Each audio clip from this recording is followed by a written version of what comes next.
Chilli powder, ಸಖತ್ ಖಾರ ಬಣ್ಣ ಮತ್ತು ರುಚಿ ಆಚಿ ಚಿಲ್ಲಿ ಪೌಡರ್. ಜಮಾತೆ ಇಸ್ಲಾಮಿ ಸದಸ್ಯರ ಮನೆ ಆಸ್ತಿಗಳ ಮೇಲೆ ದಾಳಿ ಮಾಡಿದ್ದಾರೆ. ಇದು ಬೇಕಾಗಿತ್ತು. ಗೊತ್ತಾಗ್ಲಿ ಅವರಿಗೆ ನೋವೇನು ಅಂತ ಹೇಳಿ. ಅಮಾಯಕ ಜೀವಗಳನ್ನ ಬಲಿ ಪಡಿತಾರಲ್ಲ, ಬೇರೆ ಸಮೇತ ಕಿತ್ತು ಹಾಕಬೇಕು. ಆ ರೀತಿ ಆಪರೇಷನ್ ನಡೀತಾ ಇದೆ. ಜಮಾತೆ ಇಸ್ಲಾಮಿ ಸದಸ್ಯರ ಮನೆ ಆಸ್ತಿಗಳ ಮೇಲೆ ದಾಳಿಗಳಾಗಿದೆ. ನಿಷೇಧಿತ ಜಮಾತೆ ಇಸ್ಲಾಮಿ ಸದಸ್ಯರು ಸಹಚರರ ಮನೆಗಳು 200ಕ್ಕೂ ಹೆಚ್ಚು ಸ್ಥಳಗಳ ಮೇಲೆ ಏಕಕಾಲಕ್ಕೆ ಪೊಲೀಸರು ದಾಳಿ ಮಾಡಿದ್ದಾರೆ. ಕಳೆದ 4 ದಿನಗಳಲ್ಲಿ 400ಕ್ಕೂ ಹೆಚ್ಚು ಕಡೆ ಶೋಧ ಕಾರ್ಯವನ್ನು ಮಾಡಿದ್ದಾರೆ. ಈ ಹಿಂದೆ ಎನ್ಕೌಂಟರ್ ನಡೆದ ಸ್ಥಳಗಳ ಮೇಲೂ ಕೂಡ ದಾಳಿ ಮಾಡಿದ್ದಾರೆ.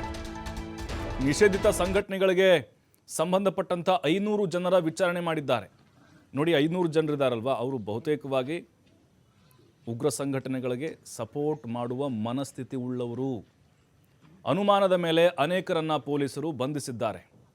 ನೋಡಿ, ಅವರ ಮನೆಗಳ ಮೇಲೆ ದಾಳಿಯನ್ನು ಮಾಡಿದ್ದಾರೆ. ಈ ಜಮಾತೆ ಇಸ್ಲಾಮಿ ಅದು ಬ್ಯಾನ್ ಆಗಿದೆ ಆಲ್ರೆಡಿ. ದೇಶ ವಿರೋಧಿ ಚಟುವಟಿಕೆಯನ್ನು ಮಾಡ್ತಾ ಇತ್ತು. ಈಗ ನೋಡಿ, 370 ಆ ಕಲಂ ಇದೆ ಅಲ್ವಾ, ಆ ವಿಧಿ ಏನಾದರೂ ರದ್ದಾಗದೇ ಇದ್ದಿದ್ರೆ ಖಂಡಿತ ಜಮ್ಮು ಕಾಶ್ಮೀರ ಇನ್ನೂ ಯಾವ ಹಂತಕ್ಕೆ ಹೋಗ್ತಿತ್ತೋ ಏನು.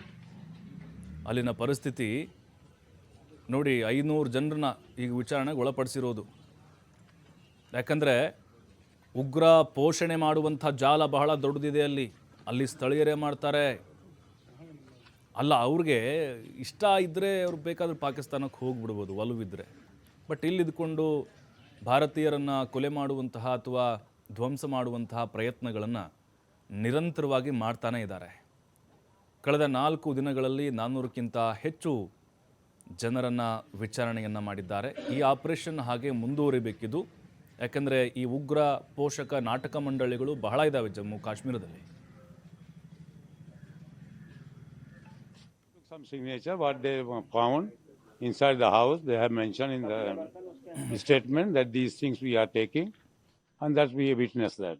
That's only. The name I don't know. He is one of the known as a doctor. I don't know whether he is street doctor or real doctor. That I don't know. In fact, just they took some signature what they found inside the house. They have mentioned in the statement that these things we are taking, and that we witnessed. देखिए, ये मुत्तकीपुर क्षेत्र है. यहाँ पर Jammu and Kashmir police के द्वारा एक जगह पर सर्च किया गया. अभी बाकी जानकारी की जा रही है. डिटेल अभी थोड़ी देर में आपको रिलीज करेंगे. सर, कोई गिरफ्तारी भी हुई है? नहीं, कोई गिरफ्तारी नहीं. कोई यहाँ पर मिला सर? नहीं, कोई सर, क्या कोई सामान भी बरामद हुआ है? सर, कोई सामान थैंक यू. सर, ये मकान किसका है? ये किसी डॉक्टर का मकान है. डॉक्टर परवेज अंसारी नाम है. बाकी जानकारी हम लोग कर रहे हैं.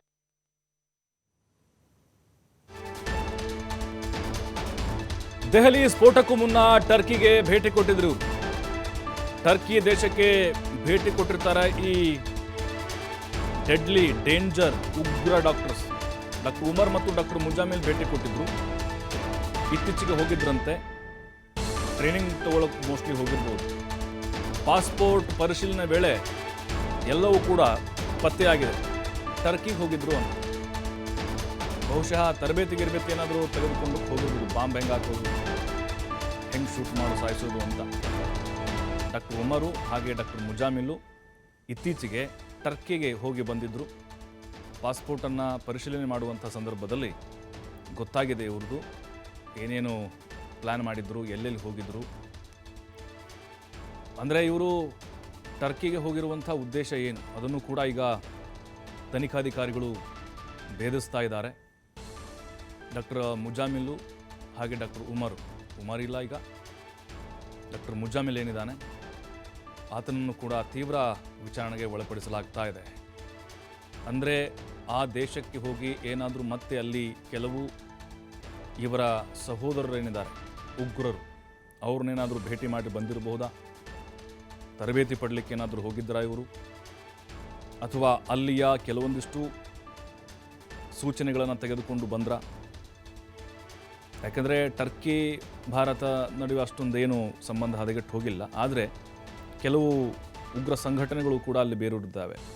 ಹಾಗಾಗಿನೇ ಈಗ ಇವರು ಟರ್ಕಿ ದೇಶಕ್ಕೆ ಯಾವ ಕಾರಣಕ್ಕೆ ಹೋಗಿದ್ರು ಅನ್ನುವಂಥ ವಿಚಾರ ಕೂಡ ಈಗ ತನಿಖಾಧಿಕಾರಿಗಳು ತನಿಖೆಯನ್ನು ಮಾಡ್ತಾ ಇದ್ದಾರೆ. ಪಾಸ್ಪೋರ್ಟ್ ಪರಿಶೀಲನೆ ಮಾಡುವಂಥ ಸಂದರ್ಭದಲ್ಲಿ ಈ ಎಲ್ಲ ಸತ್ಯಗಳು ಬಯಲಾಗ್ತಾ ಇದ್ದಾವೆ. ಅದರಲ್ಲೂ ಇವರು ಡಾಕ್ಟರ್ಸು ಏನಾದರೂ ಇವ್ರ ವೃತ್ತಿಗೆ ಸಂಬಂಧಪಟ್ಟಂಗೆ ಹೋಗಿರ್ಬೋದಾ? ವೃತ್ತಿಗೆ ಸಂಬಂಧಪಟ್ಟಂಗೆ ಹೋಗಿರುವಂತಹ ಸಾಧ್ಯತೆಗಳು ಬಹಳ ಕಡಿಮೆ ಇದೆ. ಯಾಕೆಂದರೆ ಇವರು ಡಾಕ್ಟ್ರು ಕೆಲಸ ಮಾಡೋದಕ್ಕಿಂತ ಬಾಂಬ್ ಹೆಂಗೆ ಹಾಕಬೇಕು ಅನ್ನೋ ಸ್ಕೆಚ್ಗಳೇ ಜಾಸ್ತಿ ಚರ್ಚೆ ಮಾಡ್ತಾಯಿದ್ರು.